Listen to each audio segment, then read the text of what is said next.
Hey Rebel Rouser, I'm Alan Voivod, and this is Star Wars 7x7. So if you're watching the video version of this, then you might notice a little something different here. Yes, the beard is gone, at least for the short term. Just a little exfoliation thing. You know, no big deal. It'll be coming back before you know it. And if you're listening to the audio version, then you can check out what I look like without a beard if you haven't seen it and you're interested, either at youtube.com/SW7x7 or facebook.com/SW7x7, wherever you like to check out a video. Actually, it's even over on Twitter. That's SW7x7 podcast if you want to check it out there. But we are really here not to talk about my lack of beard right now. We're here to talk about the contract that Alden Ehrenreich has signed with Lucasfilm. Now, he is the cover boy for Esquire magazine this month, and as part of the extensive interview that he gave for it, he revealed a little bit of a bomb drop, the fact that he is signed for 3 movies with Lucasfilm. But this is not necessarily big news in the sense that it doesn't really tell us anything about his future with the franchise. And so one thing that you could look at, for example, just to bolster that idea, is the contract that Felicity Jones signed for Rogue One.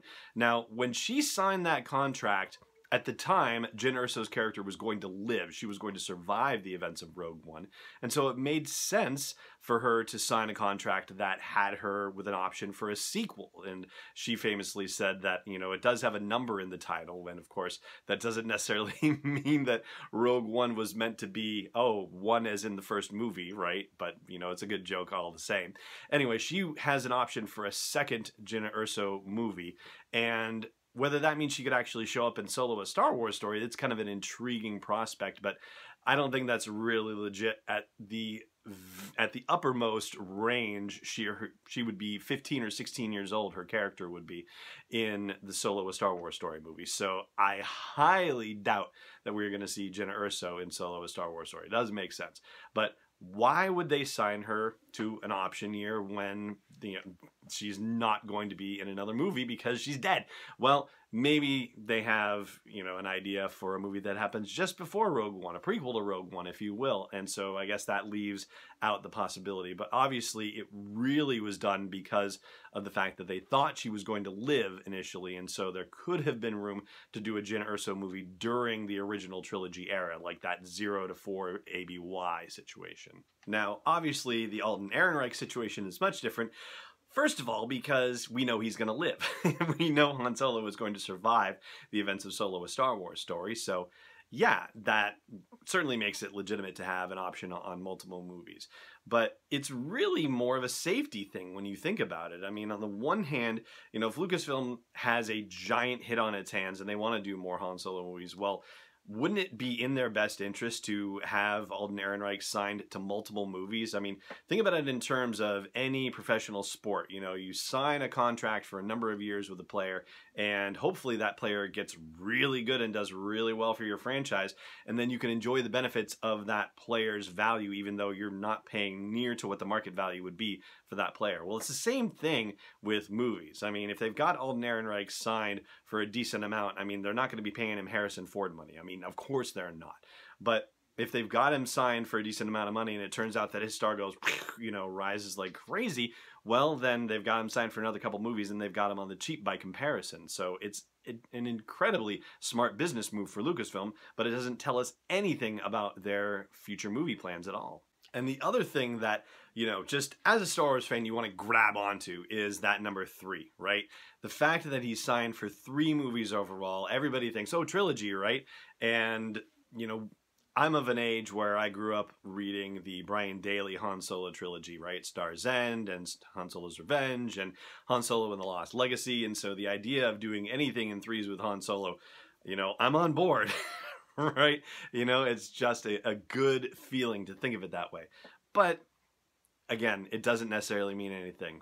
We don't have a Han Solo trilogy. We have a rite of passage movie. We have a movie where he is being introduced to us as a character.